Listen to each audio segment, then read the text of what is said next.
Bien, VAE, donc les amplyopes, après toutes ces applications, il y a une application très demandée pour le projet de laboratoire.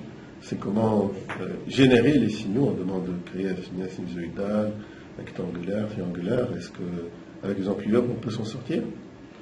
Oui, oui, avec les amplyopes ou bien les transtors aussi, qu'on va voir un peu plus tard. Mais prenons premièrement la définition d'un oscillateur. Donc, un oscillateur, c'est une boîte noire qu'on va alimenter par une source TC qui va nous donner à la sortie un signal à la sortie qui peut être sinusoïdal, rectangulaire ou bien triangulaire.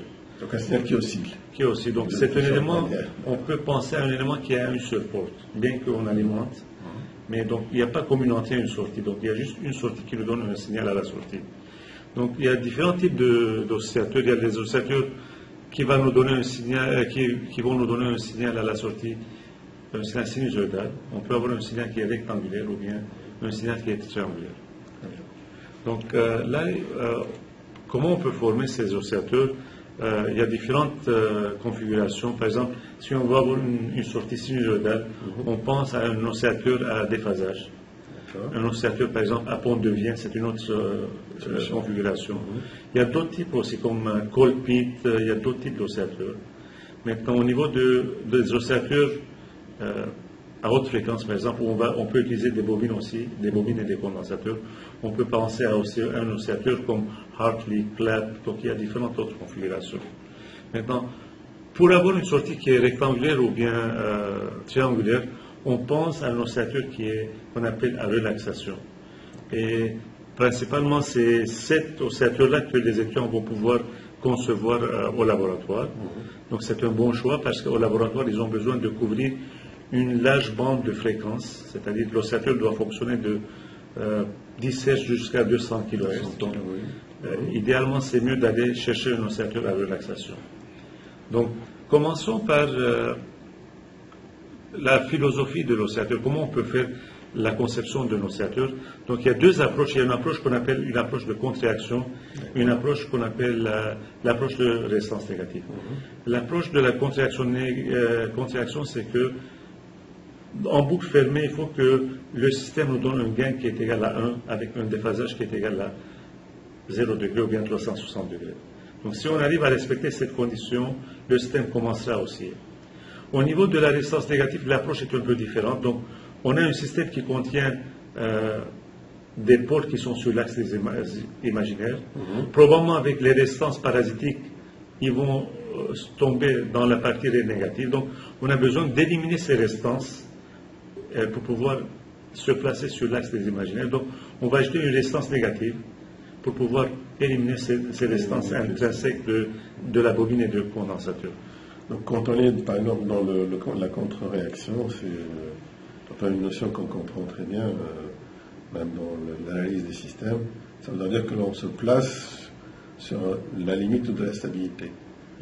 Et le système, il est placé sur cette limite-là et il va régénérer toujours le même signal qui va être bouclé de la sortie à l'entrée et se reproduire encore à la sortie avec un gain 1, parce que si le gain est plus grand que 1, on va rapidement saturer.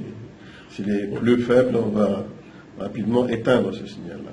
Mais n'oublions pas qu'au début, lorsqu'on va démarrer l'oscillation, on a besoin probablement d'un peu plus grand de gain pour pouvoir faire amorcer le démarrage. Et puis le signal va commencer à s'amplifier, c'est-à-dire va se former.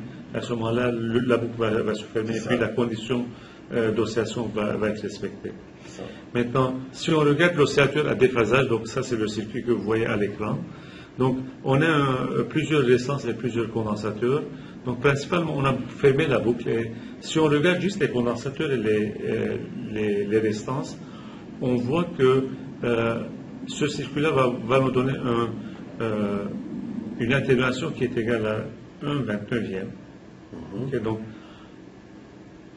en donnant un certain gain qui est égal à 21, avec un signe négatif bien sûr, on va avoir un gain qui est égal à 1 et la phase va être égale à 0. Donc la source de bruit va commencer à générer l'oscillation.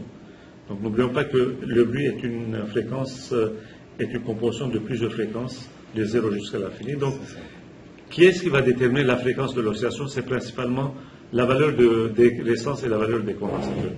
Idéalement, on va mettre des condensateurs et des résistances qui sont identiques pour pouvoir simplifier l'analyse. Et comme vous voyez, la fréquence est donnée par 1 sur 2 pi fois RC multiplié par acide de 6. Et là, si on veut varier la fréquence, il faut avoir 3 résistances qui varient en même temps, ou bien 3 condensateurs qui varient en même temps. Oui, on peut faire différemment, mais c'est préférable d'avoir quelque chose qui est plus réalistique. Donc, on va faire bouger les 3 simultanément. Ou bien on peut juste faire varier les 3 résistances ensemble. On a déjà des potentiomètres qui sont, qu'on appelle à 3 étages, des potentiomètres tandem qu'on peut changer simultanément. Une autre configuration qu'on peut penser, c'est l'oscillateur à pont de Vienne. Donc, sur l'écran, si vous voyez, il y a 2 circuits qu'on a présentés. Un circuit à gauche, c'est un pont, on le voit directement. Mais à droite, ça ressemble à un circuit comme si on n'avait pas de pont. Mais en réalité, c'est le même circuit. On a juste plié un petit peu les composants. Mais par contre, on voit clairement dans le circuit à droite que ça ressemble à un filtre passe-bande. Donc, c'est un filtre. Donc, c'est plus facile à analyser. Donc, si on analyse seulement le filtre seul, on va voir que le filtre va nous donner une certaine fonction de transfert. Et à une fréquence bien spécifique, on va voir que cette fonction de transfert va avoir un gain qui est égal à 1, avec un déphasage qui va être égal à 0 degré. Donc, principalement, à quelle fréquence ce gain va tomber égal à 1, cette fonction de transfert va être de telle sorte que le gain va être égal à 1. Donc, c'est à une fréquence bien précise. Okay, donc, et c'est à cette fréquence-là que le système va commencer à osciller. C'est quoi cette fréquence? Principalement, on va voir que c'est la fréquence 1 sur 2 pi fois la résistance multipliée par le condensateur.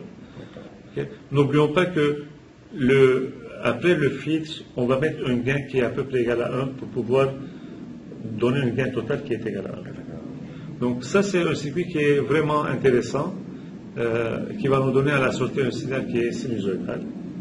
Okay. Et c'est un circuit vraiment qui est utilisé dans la pratique. Peut-être pour être sûr qu'on va garder l'oscillation, des fois on va ajouter des composants non linéaires dans la résistance de feedback. C'est-à-dire on va ajouter par exemple 2 diodes dos à dos, 2 Zener ou bien 2 diodes à jonction dos à dos pour pouvoir introduire une composante non linéaire pour pouvoir compenser, maintenir l'oscillation. Maintenant, le dernier oscillateur, c'est, comme on a mentionné, l'oscillateur à relaxation. Donc, principalement, on va avoir 2 types de sorties. Un signal qui est carré, un signal qui va ressembler à un autre qui est triangulaire. Donc, l'idée, c'est quoi? C'est de prendre une bascule Schmitt-Trigger inverseur et d'ajouter un autre feedback à l'entrée négative par une résistance et un condensateur à la masse, tel que montré à la figure. Donc là, qu'est-ce qu'on va faire? On sait que dans la bascule Schmitt-Trigger, il y avait les points de déclenchement supérieur et inférieur. Donc, dès que le condensateur sera chargé à une tension qui est égale à PDS ou bien PDI, il va avoir le déclenchement. Donc comme vous voyez ici, le condensateur va se charger sous forme d'une forme exponentielle. Et puis, dès qu'on va arriver, par exemple, à la valeur PDS, donc on doit retomber en saturation négative. Et dès qu'on va arriver à PD, on va retomber, ou bien on va déclencher vers une saturation qui est positive. Donc c'est comme si on qu'on a pris le trigger de Schmitt, et puis au lieu que ce soit une entrée d'un signal quelconque, le signal, en fait, c'est le signal de la charge et la décharge du condensateur. Exact. Dans le Schmitt-Trigger, on avait une entrée, un signal à l'entrée. Ici, on n'a pas un signal à l'entrée, mais principalement, c'est la tension de charge et de décharge du condensateur qui va déterminer tout. Donc, principalement, vous voyez qu'il y a une constante de temps qui est mise en jeu. Oui, donc, à cause de RC qui détermine tout, là. Oui, c'est la distance. Bien sûr, la période va être déterminée par RC plus les valeurs des 2 résistances R1 et R2. C'est ça.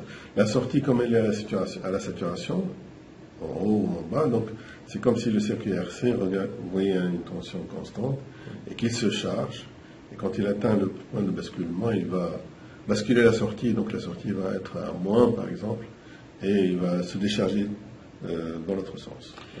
Donc si on regarde l'image, on voit que le signal n'est pas purement triangulaire, on voit que c'est un exponentiel principalement.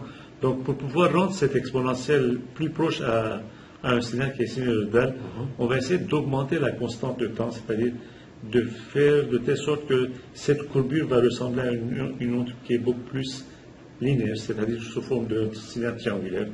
Donc pour ce faire, qu'est-ce qu'on va faire? On va augmenter la constante de temps, c'est-à-dire on va augmenter la valeur de la résistance multipliée par le condensateur pour pouvoir augmenter la grandeur de la constante de temps, c'est-à-dire le temps de transition doit être plus grand avec cette augmentation de la constante de temps.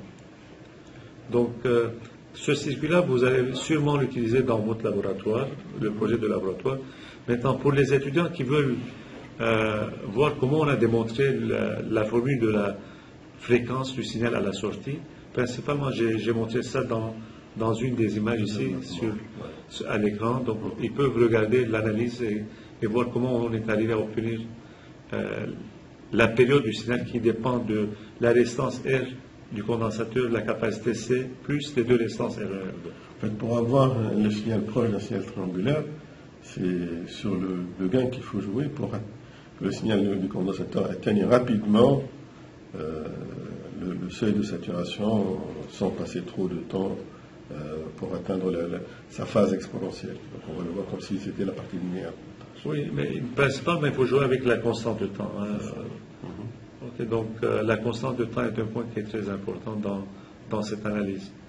Donc vous voyez que ce circuit-là va être un circuit simple, mais par contre, lorsqu'on va couvrir une plage qui est assez large pour un oscillateur, il faut penser probablement à mettre plusieurs condensateurs pour pouvoir donner cette flexibilité d'utiliser plusieurs bandes de fréquence où on va obtenir des oscillateurs à plusieurs bandes. Donc là, on peut prendre cette sortie triangulaire, on peut mettre un circuit de mise en forme pour pouvoir transformer ce signal triangulaire en une forme qui est sinusoïdale. Et puis au besoin, si le signal n'est pas purement sinusoïdal, on peut mettre un filtre pour pouvoir rejeter les harmoniques et garder juste la fondamentale. D'accord. Alors donc là, on a toute la solution pour le projet. Là, c'est la source de départ, mais avec cette configuration, il suffit de changer le R pour varier la fréquence. Et si on change de bande, à ce moment-là, il faut un commutateur pour changer aussi le condensateur. Donc, la mise en forme, il faut revenir un peu au cours sur les diodes. Avec les diodes, on peut donc trouver des astuces et puis on va faire un exercice là-dessus qui permet à partir du signal à ce moment-là triangulaire d'approcher la forme sinusoïdale. Oui. Puis tout le reste, ça va rester des techniques d'amplification, d'adaptation d'impédance, de filtrage. Donc vraiment le contenu total de ce cours. Une chose est importante, c'est qu'on a au laboratoire, comme on a mentionné il y a quelques instants, des résistances, des potentiomètres qui sont à plusieurs étages, plusieurs niveaux. Donc, ce sont des tandems qu'on peut simultanément changer la valeur. Donc, et c'est sûr qu'ils auront besoin des interrupteurs pour pouvoir définir la plage d'opération de leur oscillateur.